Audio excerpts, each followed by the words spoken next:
Hello everybody, welcome to my channel. This is Professor Ivneet. So today I am going to teach you what is the difference between marketing and selling. ये marketing का एक छोटा सा topic है और इसके ऊपर अक्सर शॉर्ट क्वेश्चन आ जाता है। जो लोग आज पहली बार मेरे चैनल पे आए हैं, मैं उनको बता दूं कि मैंने इससे पहले मार्केटिंग की बहुत सी वीडियोस बनाई हैं। अगर आप लोगों ने वो वीडियोस नहीं देखी हैं तो मैं उन सब वीडियोस की प्लेलिस्ट का लिंक ऊपर आई बटन, नीचे डिस्क्रिप्शन बॉक्स और पिन कमेंट्स में दे दूंगी, तो आप लोग चेक कर लीजिएगा। और हाँ, अक्सर बहुत सारे स्टूडेंट्स मुझसे मार्केटिंग की कुछ अच्छी बुक्स पूछते रहते हैं, तो मैंने उन सारी बुक्स जो कि ईजी बुक्स हैं उनका लिंक जो है वो नीचे डिस्क्रिप्शन बॉक्स में दे दिया है, तो आप लोग चेक कर लीजिएगा। So without wasting any time let's get started. अब देखो सेलिंग क्या होता है। लोग अक्सर कहते हैं कि सेलिंग मार्केटिंग सेम है, लेकिन नहीं, इनमें डिफरेंस होता है। अब देखो पहले क्या होता था, पहले जब इंडिया में कंपटीशन नहीं होता था, कुछ ही सेलर्स होते थे जो प्रोडक्ट्स को बनाते थे, तब ये सेलिंग कंसेप्ट चलता था। तब क्या होता था कि सेलर जो होता था वो प्रोडक्ट बना के बैठ जाता था। अब वो कहता था कि मैंने बना दिया है, अब इनको इस प्रोडक्ट को बेचो। अब जो कस्टमर्स होते थे उनके पास ज़्यादा चॉइस नहीं होती थी, क्योंकि कंपटीशन नहीं था। उनको उसी कुछ सेलर से ही लेना पड़ता था प्रोडक्ट और उनको एडजस्ट करना पड़ता था। उस समय क्या था, सेलर जो था वो मार्केट का किंग था। लेकिन आज की डेट में जब इंडिया में बहुत सारा कंपटीशन है, बहुत सारी एमएनसीज हैं, इवन फॉरेन कंपनीज भी इंडिया में एंटर कर चुकी हैं, तो आज की डेट में सेलर किंग नहीं है मार्केट का, आज की डेट में कस्टमर है किंग मार्केट का। ओके, तो सेलिंग बेसिकली क्या है? सेलिंग का मतलब क्या है कि गुड्स को ट्रांसफर करो और बदले में उससे लोगों से पैसे ले लो, that's it. Selling is concern with searching for prospective buyers for the product. Means हमने प्रोडक्ट बना दिया है, मतलब मैन्युफैक्चरर प्रोडक्ट बना के बैठ गया है, अब वो बायर ढूंढेगा। प्रोस्पेक्टिव मतलब जो हो सकते हैं हमारे बायर, वो बायर ढूंढेगा, उनको प्रोडक्ट के बारे में बताएगा और उनको बेच देगा। Clear? So this is all about selling. अब मार्केटिंग क्या है? मार्केटिंग एक कॉम्प्रिहेंसिव टर्म है, एक बहुत बड़ी टर्म है, जिसमें एंटरप्राइज के सारे फंक्शंस हम फॉलो करते हैं। और मार्केटिंग का मेन मकसद क्या है कि उन्होंने कस्टमर की वांट को सेटिस्फाई करना होता है। अब आज की डेट में मार्केटिंग कंसेप्ट हमारा चलता है क्योंकि बहुत सारा कंपटीशन है, तो आज की डेट में कस्टमर है किंग ऑफ द मार्केट। अगर आप जो प्रोडक्ट है कस्टमर के अकॉर्डिंग नहीं बनाओगे, मतलब यहाँ पे प्रोडक्ट पहले नहीं बनाए जाते, पहले रिसर्च की जाती है कि लोगों को क्या चाहिए, लोगों की क्या ज़रूरत है, उसी के अकॉर्डिंग प्रोडक्ट्स बनाए जाते हैं, तभी आप उसे बेच पाओगे। अगर आप पहले ही प्रोडक्ट बना के बैठ जाओगे, आपने देखा नहीं कि लोगों को ज़रूरत है कि नहीं, तो आप मार्केट से बाहर हो जाओगे, क्योंकि कस्टमर जो है वो आपके कॉम्पिटिटर से ले लेंगे। तो अब देखो ना, अगर आप एक क्रीम लेने जाते हो मार्केट में या फिर आप क्लोथ्स लेने जाते हो, तो कितने सारे ब्रांड्स हैं, आपके पास कितनी सारी चॉइस है। तो आज की डेट में customer is the king of marketing, customer is the king of market. और आज की डेट में जो कंसेप्ट चलता है वो मार्केटिंग कंसेप्ट चलता है, ना कि सेलिंग कंसेप्ट। ओके, अब इन दोनों में डिफरेंस क्या है सेलिंग और मार्केटिंग में? सेलिंग का क्या मकसद है, क्या मीनिंग है? It is concerned with sale of goods already produce, मतलब पहले सेलर प्रोड्यूस करके बैठ गया है, अब उसने बस उसे बेचना है। मार्केटिंग का क्या मकसद है? वो प्रोडक्ट को डिजाइन ही कस्टमर की नीड्स के अकॉर्डिंग करता है कि कस्टमर को किस चीज की जरूरत है, वो उसी के अकॉर्डिंग ही प्रोडक्ट बनाएगा। Then next is needs. It revolves around the needs and interest of the sellers. मैंने क्या बोला है? जो सेलिंग में seller is the king of market, तो वो अपनी जरूरत और अपने इंटरेस्ट के अकॉर्डिंग ही चीजें बनाएगा। लेकिन मार्केटिंग में क्या है? बायर्स, कस्टमर की नीड्स और इंटरेस्ट को देखा जाता है, उसी के अकॉर्डिंग ही प्रोडक्ट बनाए जाते हैं। अगर आप ऐसा नहीं करोगे तो आप मार्केट से बाहर हो जाओगे, आपके प्रोडक्ट कोई नहीं खरीदेगा। स्टार्टिंग पॉइंट, सेलिंग कब स्टार्ट होता है? प्रोडक्शन हो गई, पहले प्रोडक्ट्स हमने बना दिए हैं, अब उसके बाद स्टार्ट होता है। लेकिन मार्केटिंग प्रोडक्शन से पहले ही स्टार्ट हो जाता है। क्यों? क्योंकि आप प्रोड्यूस ही लोगों की ज़रूरतों के अकॉर्डिंग करते हो। Then next is comes to end. It comes to end with sale. Product हमने बेच दिया, हमारे पास पैसे आ गए, खत्म, सेलिंग कंसेप्ट खत्म हो गया। लेकिन मार्केटिंग में क्या है? सेल्स के बाद भी वो जो है चलता है। कैसे चलता है? मैंने आपको जब मार्केटिंग के फंक्शंस करवाए थे तब मैंने बताया था कि इसमें आफ्टर सेल सर्विस भी होती है। अब उसमें मैंने एक एग्जांपल दी थी यूरेका फॉर्ब्स की, जो कि एक्वागार्ड बनाती है।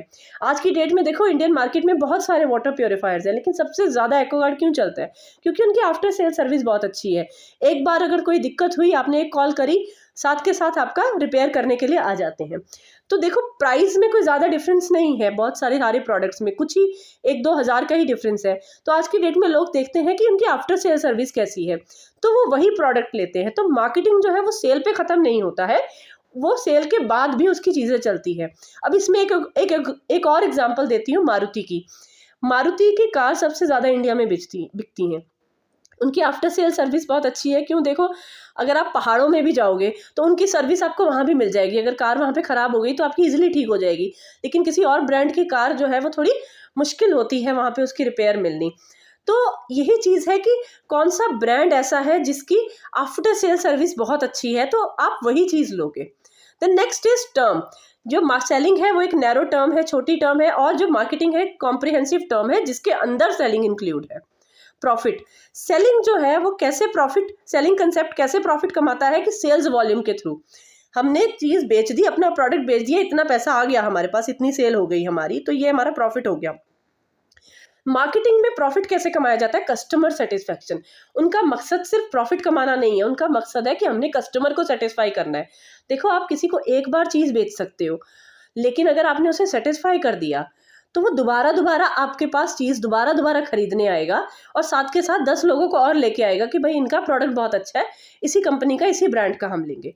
तो यहाँ पे कस्टमर सेटिस्फैक्शन बहुत इंपॉर्टेंट है। Then next is perspective. Selling एक शॉर्ट टर्म पर्सपेक्टिव है, प्रोडक्ट को बेचो और बदले में उनसे पैसे ले लो। मार्केटिंग एक लॉन्ग टर्म पर्सपेक्टिव है, वो कस्टमर सेटिस्फैक्शन के अकॉर्डिंग देखता है। वो कहता है कि हमें प्रॉफिट ही नहीं कमाना, हमने लोगों को भी सेटिस्फाई करना है, कस्टमर को सेटिस्फाई करना है, ताकि वो हमारे ब्रांड की तरफ लॉयल रहे, वो किसी और कंपनी का प्रोडक्ट खरीदे ही ना। Then next is function. Selling का क्या फंक्शन है? It converts goods into cash. Goods हमने बनाए हैं, उसको बेचो और कैश लेके आओ। लेकिन मार्केटिंग में that converts needs into product. Customer की नीड्स को प्रोडक्ट में कन्वर्ट करो, उनको जो ज़रूरत है उनको वो बना के दो। Next is process. Selling ends with the delivery of goods against money. मतलब गुड्स डिलीवर करे और बदले में पैसे ले लिए। Marketing is a creation and delivery of standard of living to the society. Marketing बनाती ही प्रोडक्ट उनके मार्केटिंग कंसेप्ट बनाता ही प्रोडक्ट्स उनके नीड्स के अकॉर्डिंग है, तो वो लोगों का स्टैंडर्ड ऑफ लिविंग भी इम्प्रूव करता है। ओरिएंटेशन। जो सेलिंग कंसेप्ट है वो फर्म या प्रोडक्ट ओरिएंटेड है, वो सिर्फ अपने प्रोडक्ट की तरफ ध्यान देते हैं। लेकिन मार्केटिंग में जो है वो कस्टमर ओरिएंटेड है, वो सबसे पहले ये देखते हैं कि हमारा कस्टमर क्या चाहता है, उसको क्या ज़रूरत है। Next is principle. जो सेलिंग कंसेप्ट है वो क्या प्रिंसिपल फॉलो करता है? Let the buyer be aware. जिन्होंने खरीदना है उनको ध्यान रखना है। लेकिन मार्केटिंग क्या प्रिंसिपल फॉलो करता है? Let the seller be aware. Seller को पता होना चाहिए कि लोगों को क्या चाहिए, उनको उसी के अकॉर्डिंग बनाना पड़ेगा। Then next is concentration. Selling concentrates on the sales volume. Sales volume पे वो फोकस करता है कि हमारी इतनी सेल होनी चाहिए, इतनी बढ़ा दो। लेकिन मार्केटिंग का क्या मेन फोकस है, क्या कंसंट्रेशन है कि हमने कस्टमर को सेटिस्फाई करना है। और कस्टमर को वो कैसे सेटिस्फाई करेंगे? उनको क्वालिटी देके प्रोडक्ट्स में। अब आज की डेट में बहुत सारा कंपटीशन है, अगर आप प्रोडक्ट्स की क्वालिटी नहीं दोगे तो आपका प्रोडक्ट नहीं बिकेगा। लोग जो है वो अच्छी क्वालिटी का प्रोडक्ट खरीद लेंगे, दूसरे कॉम्पिटिटर से ले लेंगे आपके। Then next is determination. यहाँ पे कॉस्ट डिटर्मिन करती है प्राइस। ठीक है, जितनी हमारी कॉस्ट आई है उसके बेसिस पे आप प्राइस डिटर्मिन कर लेते हो। लेकिन मार्केटिंग के केस में आपको ये देखना पड़ता है, हम अपनी मर्जी से प्राइस चूज नहीं करते, हम ये देखते हैं कि हमारे प्रोडक्ट के लिए कस्टमर कितना प्राइस पे करने को तैयार है। तो आपको पहले कस्टमर को देखना पड़ता है, तब आप प्राइस डिटर्मिन करते हो। Then next is importance. यहाँ पे seller is a king of market, मैंने आपको बताया है सेलिंग में, तो सेलर की ही इंपॉर्टेंस होती है, सुप्रीम इंपॉर्टेंस होती है। मार्केटिंग में customer is a king of market, तो कस्टमर जो है उसी के ऊपर ज़्यादा इंपॉर्टेंस होती है, वही इंपॉर्टेंट होता है, क्योंकि बहुत सारा कॉम्पिटिशन है, बहुत सारे सेलर्स है मार्केट में। Then next is emphasis. Selling में here product is first then customer. यहाँ पे प्रोडक्ट पहले आता है फिर कस्टमर आते हैं, लेकिन मार्केटिंग में पहले कस्टमर आता है फिर प्रोडक्ट आता है।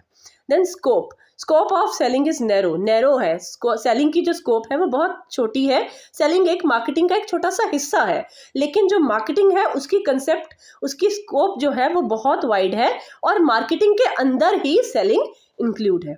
So this was all about the difference between selling and marketing. I hope आपको आज का टॉपिक बिल्कुल क्लियर हो गया होगा। इन केस अगर फिर भी कोई डाउट रह जाता है तो आप मुझे प्लीज़ कमेंट सेक्शन में लिखिए। और हाँ, अगर आपको मेरा पढ़ाया हुआ समझ आता है और आप आगे फर्दर भी मुझसे पढ़ना चाहते हैं तो आप मेरी वीडियो को लाइक कर सकते हैं, शेयर कर सकते हैं और मेरे चैनल को सब्सक्राइब कर सकते हैं। So thank you.